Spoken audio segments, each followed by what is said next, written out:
La tormenta más destructiva de la historia. Imagina una tormenta tan poderosa que, en cuestión de pocas horas, es capaz de borrar ciudades enteras del mapa, dejando tras de sí un vacío absoluto donde antes palpitaba la vida. No es una exageración literaria para una película de ficción. No es una historia inventada para asustar a los niños antes de dormir.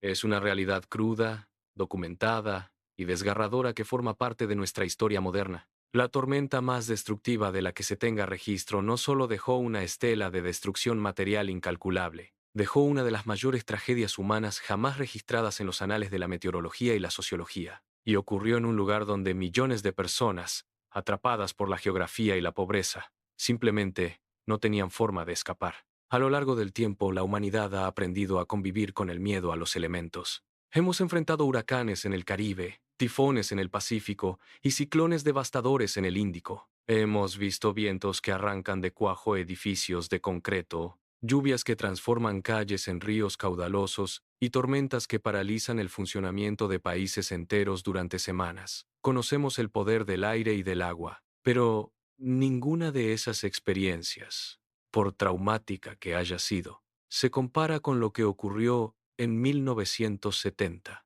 en la región del Golfo de Bengala. Para entender la magnitud del desastre, debemos mirar el escenario. El Golfo de Bengala es, geográficamente hablando, una trampa mortal en potencia. Se trata de un lugar extremadamente vulnerable, compuesto por deltas de ríos gigantescos y terrenos bajos que se sitúan, en su gran mayoría, casi al mismo nivel del mar. En aquel entonces, la región estaba compuesta por comunidades densamente pobladas, donde la gente vivía de la pesca y la agricultura en pequeñas islas y llanuras aluviales. La infraestructura era limitada, por no decir inexistente.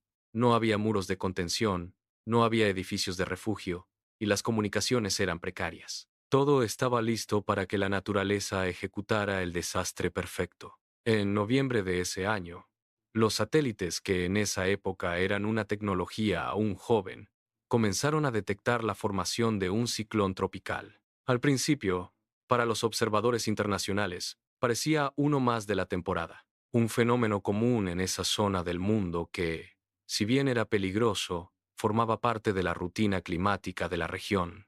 Pero algo cambió en la atmósfera. Un giro del destino, o una combinación fatal de presiones y temperaturas, hizo que la tormenta comenzara a intensificarse a una velocidad aterradora. Sus vientos aumentaron hasta alcanzar niveles frenéticos. Su tamaño creció hasta cubrir cientos de kilómetros. Y su trayectoria, que inicialmente parecía errática, se volvió directa, firme y suicida hacia la costa del entonces Pakistán Oriental. Lo que se estaba formando en las aguas cálidas del Índico no era una tormenta común. Era el ciclón Bola. Con vientos que superaban los 180 kilómetros por hora, ya representaba una amenaza enorme, capaz de derribar cualquier estructura ligera. Pero el verdadero peligro, el que realmente sellaría el destino de 500.000 de personas, no estaba en el aire, estaba en el agua. Cuando el ciclón se acercó a la plataforma continental, la baja presión y la fuerza del viento empujaron el océano hacia la tierra firme, generando lo que los expertos llaman una marejada ciclónica. Fue una pared de agua de varios metros de altura que avanzó hacia la costa como un tsunami imparable, oscura, rápida, cargada de lodo y escombros. Y, cuando tocó tierra, no hubo resistencia posible. Arrasó todo a su paso con una energía que la ciencia apenas puede cuantificar. Aldeas completas, donde familias enteras habían vivido por generaciones, desaparecieron en cuestión de minutos. Las casas, construidas mayoritariamente con materiales frágiles como caña, madera y paja, fueron trituradas instantáneamente. Miles de personas fueron arrancadas de sus camas y arrastradas por la corriente hacia el mar o hacia los pantanos, sin la más mínima posibilidad de reaccionar. Pero lo más cruel de la tragedia fue el momento del impacto. Todo ocurrió de noche, sin suficiente aviso previo por parte de las autoridades, sin refugios adecuados donde guarecerse y en medio de una oscuridad absoluta. La gente dormía cuando el agua llegó. No hubo tiempo para correr hacia terrenos elevados, que de por sí eran escasos. No hubo oportunidad para rescatar a los niños o a los ancianos. Solo hubo caos, gritos ahogados por el rugido del viento y el sonido sordo del agua llevándose civilizaciones enteras. Cuando finalmente la tormenta pasó y el sol salió al día siguiente, lo que quedó fue una visión del infierno en la tierra. Lo que antes eran campos de cultivo y aldeas vibrantes se había convertido en un cementerio de lodo. Cientos de miles de personas habían muerto en una sola noche. Las estimaciones oficiales y de organismos internacionales son escalofriantes. Se calcula que entre 300, 0, 0, 0 y 500, 000 vidas se perdieron en solo unas horas. Es una cifra que se dice rápido, pero que es casi imposible de asimilar. Una tragedia de tal magnitud que convirtió a este evento en el ciclón tropical más mortal de toda la historia registrada. Pero aquí es donde la historia deja de ser un simple evento natural para convertirse en una tragedia social y política. Lo más inquietante, lo que realmente duele al analizar los archivos, es que muchas de esas muertes pudieron evitarse. En ese momento, la región formaba parte de Pakistán Oriental, gobernada desde una distancia de miles de kilómetros por el gobierno central de Pakistán Occidental. La respuesta gubernamental fue lenta, fría y, para muchos, deliberadamente negligente. Los sistemas de alerta eran casi inexistentes en las zonas rurales. La información meteorológica que los satélites habían captado no llegó a los oídos de quienes más la necesitaban a tiempo. Y lo peor ocurrió después del desastre.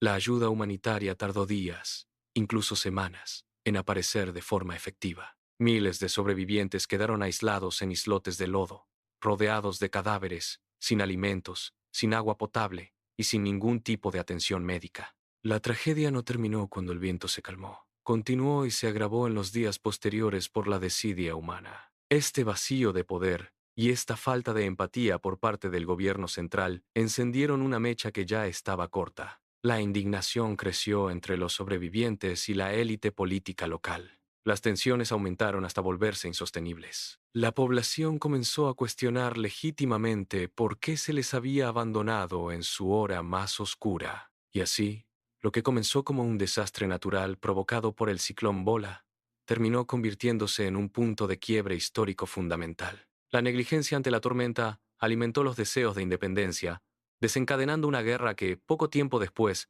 llevaría a la separación de la región para convertirse en un nuevo país soberano, Bangladesh. Una tormenta no solo destruyó vidas, cambió el rumbo de la geopolítica mundial. Ahora, detente un momento y piensa en esto con frialdad científica. El ciclón Bola no fue la tormenta más fuerte jamás registrada en términos de presión barométrica o velocidad de vientos. Ha habido huracanes mucho más potentes físicamente.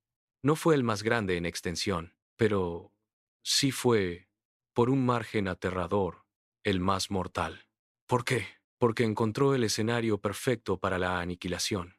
Una población extremadamente vulnerable, una falta absoluta de preparación institucional y una infraestructura débil que no ofrecía ninguna protección. La naturaleza hizo su parte, siguiendo las leyes de la física y la termodinámica, pero las condiciones humanas, la pobreza, la falta de comunicación y la negligencia política hicieron el resto. Y eso nos lleva a una reflexión que hoy, en pleno siglo XXI, resulta más inquietante que nunca. Hoy, tenemos tecnología de punta. Poseemos satélites de última generación que monitorean cada formación nubosa en tiempo real. Tenemos sistemas de alerta temprana que llegan a los teléfonos móviles de millones de personas. Hemos construido mejor infraestructura en muchas partes del mundo. Pero aún así, cada año, miles de personas siguen muriendo por desastres naturales que deberían ser sobrevivibles. Porque el problema de fondo sigue siendo el mismo. No es solo la tormenta, es dónde ocurre y a quién afecta. El cambio climático está haciendo que estos eventos sean más frecuentes e intensos, pero la vulnerabilidad social sigue siendo el factor determinante entre un susto meteorológico y una tragedia nacional. El ciclón Bola no es solo un evento polvoriento en los libros de historia o una estadística para especialistas. Es una advertencia viva. Es un recordatorio persistente de lo que puede ocurrir cuando la furia de la naturaleza y la vulnerabilidad humana se encuentran en un punto sin retorno. Porque las tormentas seguirán existiendo. Siempre han estado ahí y siempre lo estarán mientras la Tierra tenga atmósfera. Sin embargo, las tragedias masivas, esas que borran familias enteras de la faz de la existencia, muchas veces pueden evitarse con voluntad política inversión en ciencia y empatía social. Tal vez no podamos detener la formación de un ciclón. No podemos apagar el motor de un huracán ni desviar la trayectoria de un tifón con nuestra tecnología actual. Pero lo que sí podemos y debemos cambiar es lo que ocurre en tierra cuando el fenómeno llega, porque al final no es solo la fuerza bruta del viento lo que destruye el tejido de una sociedad. Es la falta de preparación. Es el olvido de los más vulnerables y es la creencia errónea de que estamos a salvo solo por tener mejores radares. Esa es la lección que Bola nos dejó hace décadas y que aún estamos a tiempo de corregir para las futuras generaciones. Si te interesan estas historias reales que muestran el verdadero poder de la naturaleza y las profundas lecciones humanas que dejan a su paso, este es solo el comienzo, porque hay eventos en la historia que quedaron marcados con sangre y agua, y que nos gritan desde el pasado que no deberíamos repetir jamás los mismos errores. El poder de la naturaleza es inevitable, pero nuestra respuesta ante él es lo que define nuestra humanidad.